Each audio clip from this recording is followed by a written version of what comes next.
Magbibigay lang tayo ng tips. Hindi ako magaling, hindi ako expert na shooter. Kilala kong kaliskis mo, Kaya lang ito boy. kasi ang natututunan natin, syempre, i-share din natin sa ating mga mahilig sa ganitong sports.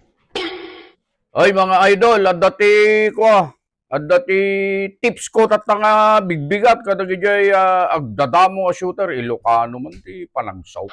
Ay madigayam nyo. Dapat gayam ko Tagalog no maawatan daw uray jay Visayas ken Mindanao. Galing Hoy, ha? Tagalogan telatan. Mga idol, meron akong tips sa inyo.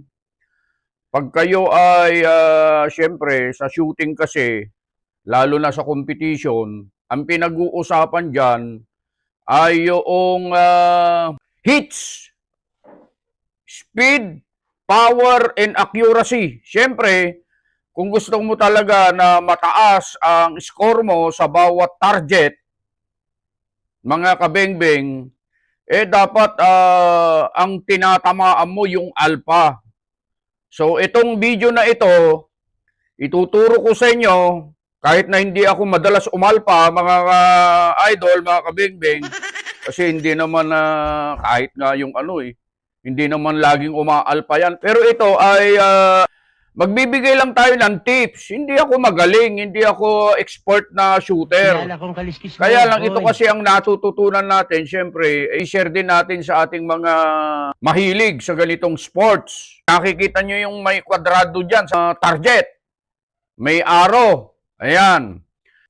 Kapag titingin kayo sa target, bago nyo putukan, syempre, tayong lahat gusto natin alpha, lalong-lalo na sa mga shooter. Pero yung mga baguhan po kasi, basta't nakita yung target, tira ng tira yan. Wala silang pakialam kung saan mapunta yung bala. Hindi ganon. Dapat, siguraduhin mo na yung tama mo ay papasok sa alpha. Ang pinakamalaking chance para pumasok ka sa alpha, lagi kang titingin dyan sa may kwadrado na yan. Ayan ha, yung may kwadrado na yan. Bakit dyan? Kasi yan ang may pinakamalaking space, Wow naman! portion ng alpha zone. Yang nakwadraduhan na yan. Ha? Rectangle pala yan, hindi kwadrado yan, hindi square yan. Rectangle. Ayan ha? Ayan. Diyan ka sisipat. Para nang sa ganon, kahit na tumas ng konti yung pupunta ng bala mo, pag hindi mo kinausap yan, pumunta ka doon sa kung saan pupunta. Kaya dapat kausapin mo yung bala mo. Para nang sa ganon ay sabihan mo, doon ka lang papasok sa may kwadradong sinasabi ni Kadyas Huwag kang lalabas dyan. Ganon ang gagawin nyo Diyan kayo lagi sisipat.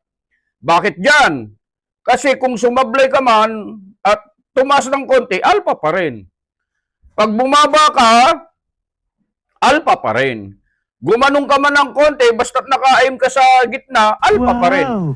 Pero kapag dito kayo sumipat, mga idol, tinan nyo pag dito kayo sumipat, tataas, maliit lang po kasi ang space niyan, yung portion ng alpha zone.